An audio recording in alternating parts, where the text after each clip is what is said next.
So NEET has been cancelled right now. Yes, you heard right. NEET 2026 is cancelled. NTA ने officially notice देकर बोल दिया है कि नीट का पेपर बहुत बड़ी मार्जिन से लीक हुआ है एंड जिसके वजह से नीट 2026 कैंसिल किया गया है. मतलब you can just feel it for the students who have scored really well. Some of them message में, भैया मेरा तो इतना अच्छे से स्कोर आया था इस बार, 660 680 आया था. इतना साल प्रिपेयर करने के बाद मेरा ड्रॉप भी था, 1 साल 2 साल 3 साल ड्रॉप के बाद इतना अच्छे से नीट पेपर दिया एंड उसके बाद ये कैंसिल एंड उसके बाद re NEET. So it's actually not fair for them, but what to do about this NTA, because you know they always try to give pressure to the students, to the NEET aspirants.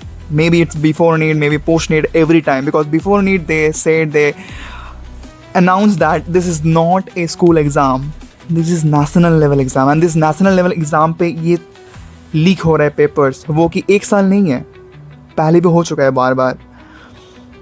So somewhat it's about our national, कि हमारे पूरा देश का जो doctor select हो रहा है उसका सिलेक्शन ऐसे हो रहा है, ऐसे एग्ज़ाम से हो रहा है. So now the point is how to prepare right now and how to build up that mindset of NEET preparation after this 7 days of gap.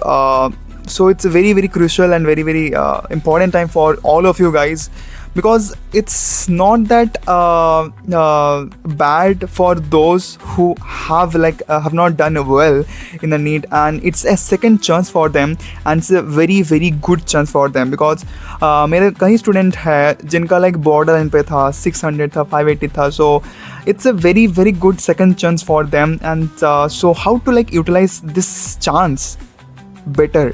So I'm here for that, but the point is after this days now, this gap, the mindset, the flow of the NEET aspirants have gone. So to come back from that particular point, and it's very difficult, I know, because मेरा भी जब समय था 2024 में रीनीट का जो एक हलवा उठाया था, तो मुझे भी बहुत ज़्यादा दिक्कत हुआ था, पढ़ने का मन नहीं करता था, and also it's a very tough situation, I know, and but you have to handle it right now because it's a second chance for you those. And most probable जो नीट का डेट है हम expect कर सकते हैं कि minimum to minimum 3 to 4 weeks लगेगा, क्योंकि देखो अभी पहले तो 7 दिन इन्होंने बोला है कि 7 दिन लगेगा to fix the date of the reNEET. So वो तो पकड़ ही चलो, और उसके बाद भी ऐसा नहीं है कि डेट खाली है, क्योंकि बहुत सारा जो ऑल्सो द एग्ज़ाम चल रहा है वेट है या फिर एम्स नर्सिंग है, बहुत सारा जो एग्ज़ाम आने वाला है, सो उनका भी डेट फिक्स हो चुका है. तो अभी इनका डेट्स मिलने का थोड़ा टाइम लगेगा. मिनिमम टू मिनिमम मेरा अकॉर्डिंगली इस महीने में तो छोड़ दो, मिनिमम टू मिनिमम 4 weeks या 5 weeks लगेगा टू फॉर द रीनीट. तो अभी बहुत टाइम है तुम्हारे पास फॉर द सेकेंड चांस. इन पर्टिकुलर टाइम में मैं तुमको 3 steps बोलूँगा, उसको अगर फॉलो कर लोगे तो तुम्हारे जो बॉर्डर लाइन पे था या फिर जो अच्छे किए उसको और ज़्यादा मार्क्स इम्प्रूव होने का बहुत ज़्यादा चांसेस है. So let's start the video. First of all you have to accept it कि या रीनीट होगा एंड मुझे फिर से पढ़ना पड़ेगा. Your mind set should be fixed कि हाँ it's my second chance to get my scores better. ये नहीं कि मेरा 660 आया था तो मेरा इससे कम आएगा. No, you have to do it better. And ये सोच ही रखो कि मार्क्स मैटर नहीं करता. मैं पहले भी बहुत बार बोल चुका हूँ, मार्क्स मैटर नहीं करता है, मैटर करता है रैंक्स. क्योंकि जिस बार भी रीनीट हुआ है तो उसमें क्वेश्चन टफ आया है, उसमें क्वेश्चन अच्छा आया है. सो ये सोच कर ही रखो कि मार्क्स मैटर नहीं करता है, तुम्हारे रैंक्स मैटर करता है. तो जितना क्वेश्चन आएगा उतना अच्छे से करना है. So fix your mind set कि you have to work hard. For this time, you have to do a little bit of studies right now, and you have to go for ranks, not for the marks. Second point, 7 days of first revision. So according to me, first 7 days पूरा एक full syllabus revision कर लो, and उसके बाद ही states start करना, क्योंकि जो gap बीच में था ना उसके वजह से जो मैक्सिमम टॉपिक्स है या फिर फॉर्मूलाज है वो तुम भूल चुके हो. तो 7 days of full syllabus revision कर लो एंड उसके बाद टेस्ट स्टार्ट करना.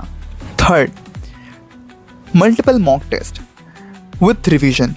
Now it's a very important area to improve your scores right now, because हमारे जो बीच में गैप हो गया था, उसके वजह से जो रिवीजन की कमी था या फिर जो टॉपिक्स में भूल गए थे, तो वो गैप मिट जा रहा है because of the 7 days revision. Now after this 7 days revision you have to go for the multiple mock test. This mock test are very crucial, very important, because ये mock test तुम्हें सारा जो topics तुम भूल गए थे या disconnect हो गए थे उनसे, so वो सारे topics तुम्हारे याद आ जाएगा automatically. So it's very important to give multiple mock test. Daily तुम mock test दे दो after this 7 days revision, and उसके साथ revision में चालू रखो, and this will makes your about your selection, about your scores. ठीक है, बाकी पैनिक नहीं करना है, जो मैं बोला हो वो फॉलो करो एंड स्लीप प्रॉपरली लो, like minimum to minimum 5 to 6 hours sleep लो, टेंशन फ्री रहो. देखो ये सेकंड चांस मिला है एंड इसको ज़्यादा से ज़्यादा यूटिलाइज करो, ना कि मन में कोई ऐसा दीदा मत रखो कि मेरा ये अच्छा हुआ था इस बार नहीं होगा या फिर कुछ नहीं. ऐसा कॉन्फिडेंस होना चाहिए तुम्हारे प्रिपरेशन के अंदर कि इस बार भी अच्छा करूँगा, इस बार और ज़्यादा अच्छा करूँगा, ऐसा कॉन्फिडेंस तुम्हारे अंदर होना चाहिए. And I know you can all do it. मेरे स्टूडेंट जो है, I know you can do it. Baki, best wishes to all of you, and whatever the problem is, you can ask me in the Telegram, and I am here to guide you. So thank you all. Bless you all.